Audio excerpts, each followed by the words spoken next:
lagi dengan gue Andi. Malam ini gue bakal cerita, ini sebenarnya kisah kecil gue. Tapi ya gue nggak tahu belakangan ini terjadi sama gue yang sudah dewasa ini. Mungkin cerita ini bakalan maju mundur gitu deh. Kisahnya ini berawal ketika gue waktu masih kecil tinggal di sebuah kota daerah Kalimantan Timur. Ya, nama kotanya sih kalau nggak salah Samarinda. Jadi waktu itu gue waktu kecil tinggalnya di sebuah rumah, dan rumah di Kalimantan itu semuanya terbuat dari kayu, guys. Nah, gue itu nggak sendiri, gue ada adik gue satu lagi. Adik gue masih kecil juga, jadi gue selisih sama adik gue itu 1 tahun 1 bulan. Nah, berhubung karena bokap gue ini dinasnya selalu pindah-pindah, ya gue jadi waktu masih kecil gue selalu berpindah-pindah kota dan selalu berpindah-pindah di mana gue sekolah gitu. Dan mungkin lanjut aja ceritanya ya. Mungkin ini gue dapat ceritanya sebenarnya dari orang tua gue, karena gue jujur aja masa kecil gue di umur 3 tahun itu gue nggak pernah tahu kayak gimana kisahnya. Jadi gini ceritanya, gue waktu kecil itu dulu pernah menemukan batu. Sebenarnya itu batu, jujur aja itu batu kalau kita lihat kata keterangan dari bokap nyokap gue, batu biasa, batu pinggir jalan gitu dan sebagainya, dan ukurannya itu sekepalan tangan orang dewasa. Nah, batu itu gue bawa, gue ambil dari sebuah pohon, terus gue ceritanya jalan. Gue nggak tahu itu apa gue yang ngambil batu itu jalan di teras, apa itu batu emang sudah ada di situ, gue lupa ingat waktu itu. Jadi intinya kata orang tua gue lagi megang batu itu. Nah, nyokap gue yang lihat, karena gue lagi megang batu, namanya orang tua ngeliat anak-anaknya main batu kotor gitu kan, akhirnya dibuang lah itu batu. Nah, ya entah gimana nyokap gue tuh ngeliat lagi, loh gue tuh lagi megang batu itu lagi, tapi gue bukan hanya pegang tapi gue makan. Itu batu keras kata nyokap gue, tapi herannya ketika gue makan tuh batu itu gue kayak lagi makan kerupuk. Akhirnya diambil dong tuh batu lagi kan dari tangan gue waktu itu, diambil dari tangan gue, tiba-tiba dilempar. Entah gimana tuh batu balik lagi terbang gitu dan jatuh di hadapan gue, dan gue ambil lagi dan gue makan lagi. Batu yang tadinya sekepalan tangan orang dewasa, tiba-tiba nyokap gue ngeliat tuh batu udah tinggal setengah lagi karena gue makanin gitu kan. Akhirnya tetap diambil sama nyokap gue. Nah, di situ mulailah ada keheranan dari nyokap. Akhirnya nyokap gue tuh manggil bokap gue. Nyokap gue manggil bokap gue datang, kenapa mah? Ini batu kok saya lempar terus balik lagi. Wah, masa sih? Akhirnya dicoba lagi sama nyokap gue, lempar, dan akhirnya itu batu benar-benar kembali lagi dengan sesuatu yang lebih aneh lagi sebenarnya. Batu itu melayang ke tempat gue dengan cahaya. Jadi batu itu seolah-olah nyala terang, dan menurut keterangan kedua orang tua gue, warna batu itu benar-benar nyala, warnanya adalah ungu terang gitu. Jatuhlah ke depan gue. Akhirnya bokap nyokap gue yang kaget, loh ini kok batu bisa nyala gitu loh. Akhirnya bokap gue secara cepat langsung, ternyata dari jauh ada yang ngeliat hal itu juga.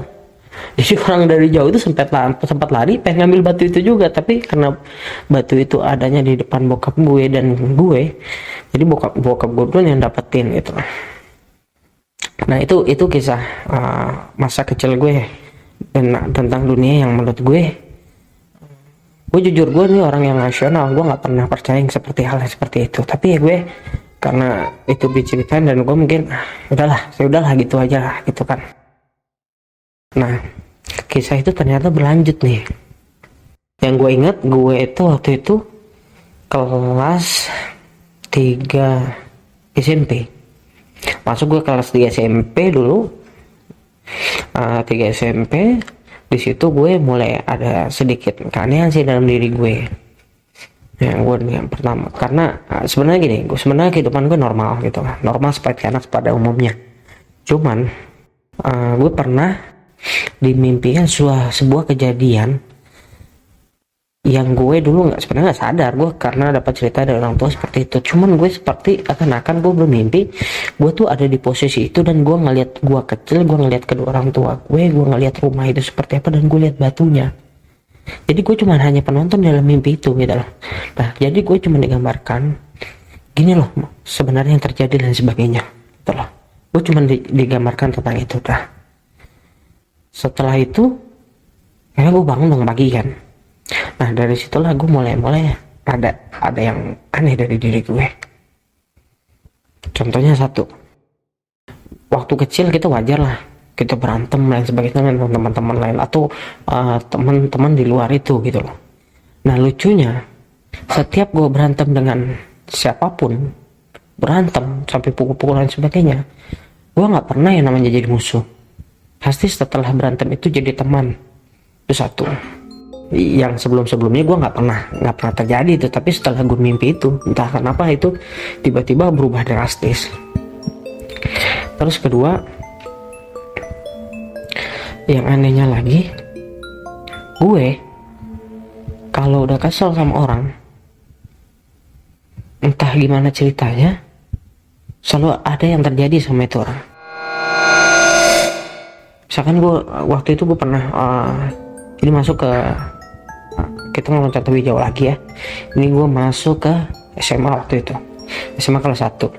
Gue inget banget gue dulu tuh sempat les tentang matematika dan sebagainya, semua mata pelajaran. Nah, gue ada kesal sama salah satu peserta di situ. Gue kesel, emosi. Gue cuman nyebut aja dalam hati gue, mungkin karena gue dongkol ya, karena gue kesel sama dia. Gue tersebutlah sesuatu yang gak baik. Ternyata itu terjadi sama dia. Dan disitulah akhirnya gue mulai sadar, gue jangan, kalau sekesal-kesalnya apapun gue sama orang, lebih baik gue nggak usah bicara itu daripada sesuatu yang buruk itu benar-benar terjadi.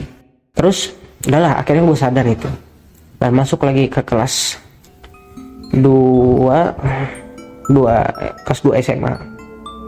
Masuk kelas 2 SMA itu gue waktu itu gue kan pindah-pindah ya, jadi antara SD, SMP sama SMA itu gue beda-beda tempat.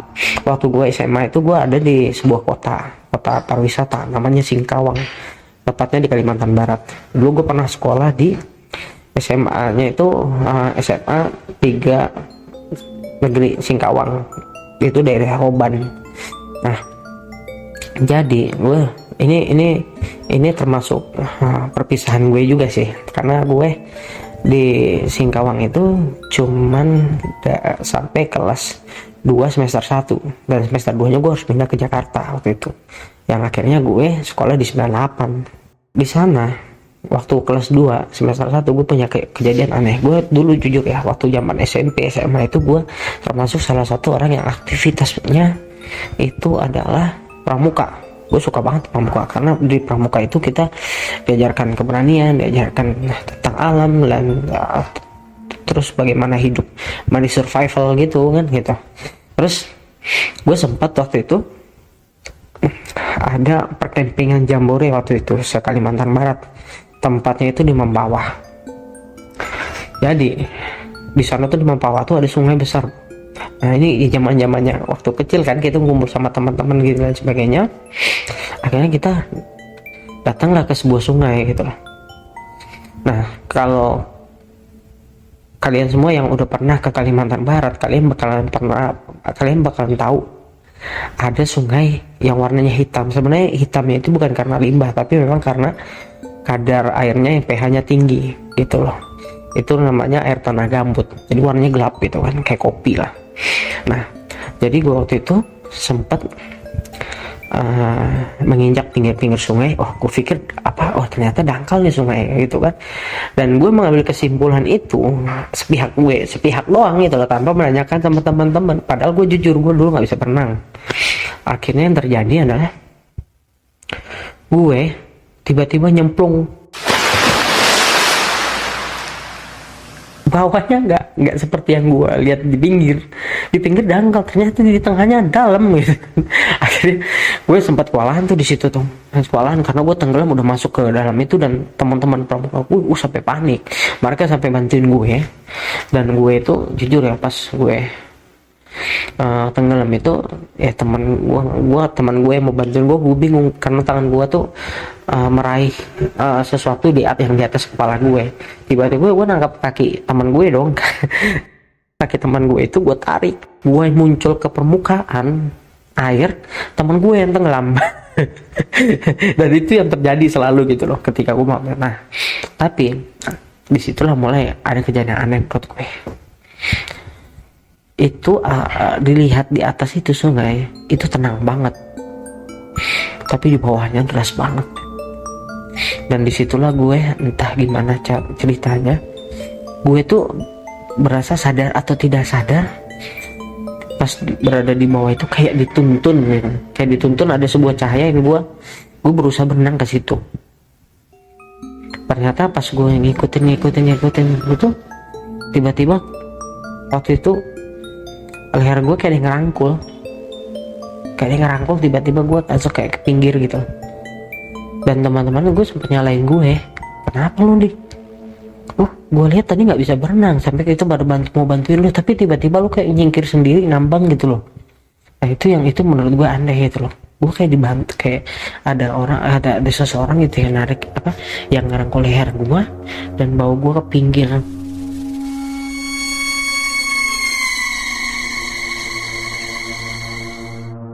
Terkejutnya di sini, terkejut sekali gue.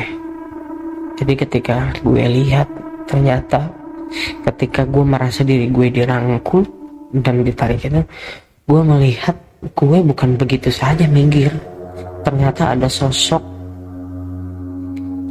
yang menurut gue badannya besar, putih, dan dia berjubah gitu. Dia tiba-tiba narik gue. Jadi kita udah lagi panik-paniknya, teman-teman gue nyalain, cuman gue bisa merasakan. Makanya gue berpikir sama teman-teman gue, ini ada yang bantuin gue. Malah teman-teman gue nyangkanya gue itu bisa berenang, cuman bercanda-bercanda. Lo bayangin, padahal gue udah panik di bawah itu. Udah mati gue waktu itu. Udah gue mati nih, gue nggak bakal bisa pulang nih. Gue mungkin pulang dan ditemukan hanya sekedar mayat, gue pikir gitu kan. Nah itulah kejadian-kejadian gue. Ya mungkin sekian lah cerita dari gue. Terima kasih banget nih buat yang mau dengar cerita ini. Dan gue sih berharap COVID atau Corona itu bisa selesai sih, dan kita bisa berkumpul lagi sama teman-teman kita dan menjalani aktivitas kita. Ya udah, mungkin itu aja sih cerita dari gue. Terima kasih.